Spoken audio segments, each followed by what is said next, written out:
Bonjour, dans cette séquence, nous allons voir comment effectuer l'interface des tableaux d'amortissement avec le produit Salvia Patrimoine. L'objectif est d'éviter la saisie manuelle des données dans les états réglementaires dès lors qu'elles sont déjà disponibles dans l'outil utilisé pour gérer les amortissements de l'actif immobilisé. Le principe général est assez simple.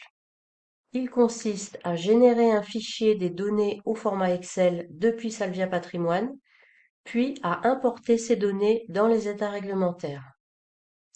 La condition préalable au bon fonctionnement et à la fiabilité de cette interface est que la source soit correctement renseignée. Les immobilisations dans Salvia Patrimoine doivent voir leur numéro de compte être saisi et être conforme au numéro prévu par les états réglementaires. La particularité des amortissements est qu'il y a deux tableaux à compléter. Le tableau 4.4.1 de variation et le tableau 4.4.2 des diminutions. Il y aura donc deux exports à effectuer depuis Salvia Patrimoine et deux importations dans les états réglementaires. Dans Salvia Patrimoine, il convient de générer deux états. Le tableau des amortissements, situations et mouvements et le tableau des diminutions d'amortissement. Ces tableaux doivent être totalisés par compte, puis être exportés au format Excel. Les instructions de création de ces fichiers sont données dans la notice d'utilisation des états réglementaires et rappelées au-dessus de la zone d'importation. Voici un exemple du fichier Excel exporté depuis Salvia Patrimoine pour le tableau de variation des amortissements. Veillez à générer un fichier qui n'est pas détaillé par immobilisation pour éviter d'avoir plusieurs milliers de lignes de données. Si votre fichier comporte plus de 2000 lignes, le programme vous invitera à régénérer votre fichier. On voit qu'il comporte en colonne A les numéros de compte et dans les colonnes suivantes, les valeurs en début d'exercice, les augmentations, les diminutions et les valeurs en fin d'exercice. Et ici, voici le tableau de diminution des amortissements. Dans les deux tableaux, les données se trouvent à partir de la 6e ligne. Pour pouvoir importer les données dans les états réglementaires, il convient que les fichiers soient fermés. Le programme vous inviterait à le faire si ce n'était pas le cas. Il faut également que les noms des fichiers ne comportent pas d'apostrophe. Si une apostrophe était détectée, le programme d'interface l'indiquerait lors de son exécution et vous inviterait à modifier le nom. La particularité de ces états ainsi que des autres états dotés d'une interface, c'est qu'ils comportent des zones de récupération des données. Ces zones se situent à partir de la colonne Q et de la colonne AA. C'est là que le programme va ramener les données. Je vais commencer par récupérer la variation des amortissements en cliquant sur ce bouton situé au-dessus de la zone de récupération. La fenêtre suivante s'ouvre et avec le bouton Parcourir, il suffit de pointer vers le fichier exporté de Salvia. Donc là, je choisis le fichier source de variation des amortissements. La ligne numéro 6 à partir de laquelle se trouvent normalement les données est pré-renseignée et elle est modifiable si besoin. Après avoir cliqué sur OK et confirmé la récupération des données, le programme s'exécute. À l'issue du processus qui est très rapide, on constate deux choses. Les données récupérées figurent dans les colonnes Q à V. Les numéros de compte et les racines de compte attendues dans l'état réglementaire sont indiqués en colonnes W et X. De la même manière, il convient d'importer les diminutions d'amortissement. Je me déplace donc en colonne AA, je clique sur le bouton et je vais chercher mon fichier source qui contient mes diminutions d'amortissement et je l'importe.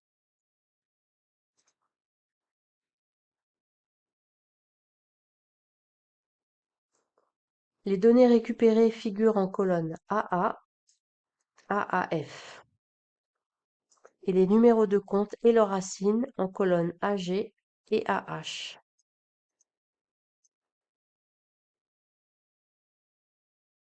En revenant sur les colonnes D, E, F et H, on voit que les états réglementaires qui sont en mode de saisie Récup-Salvia affichent les montants issus de ces récupérations des données.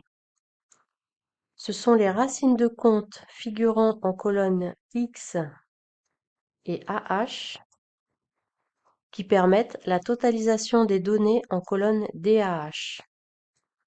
Un 8 est ajouté en deuxième position correspondant au compte d'amortissement. Si je regarde le compte 201 par exemple, le montant des amortissements en début d'exercice s'élève à 10 000 euros, que je retrouve bien dans le tableau de l'état réglementaire. Il en est de même pour les autres colonnes d'augmentation et de diminution de ce compte. Pour les diminutions d'amortissement de ce compte, les montants de 1, 10, 100 et 1000 euros correspondent respectivement au transfert à l'actif, aux éléments cédés, aux autres sorties d'actifs et aux reprises d'amortissement, apparaissent bien en colonne D, E, F et H de la ligne 48.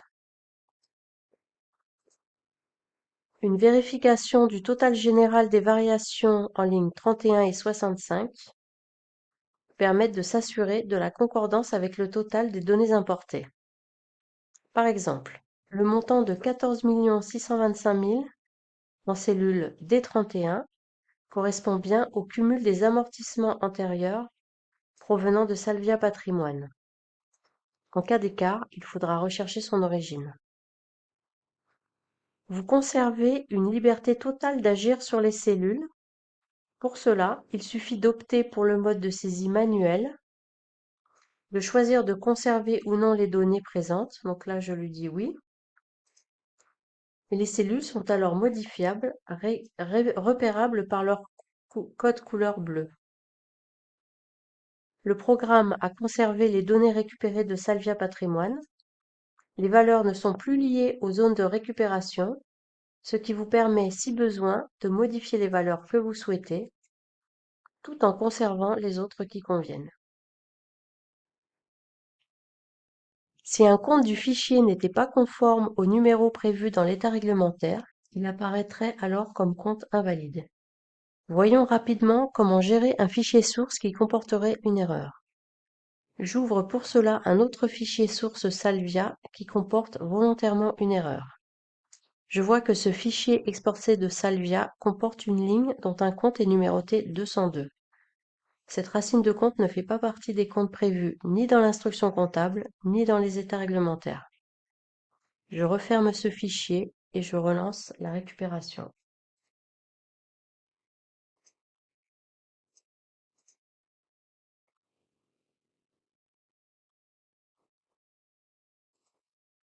Après interface, on voit que ce compte est repéré invalide.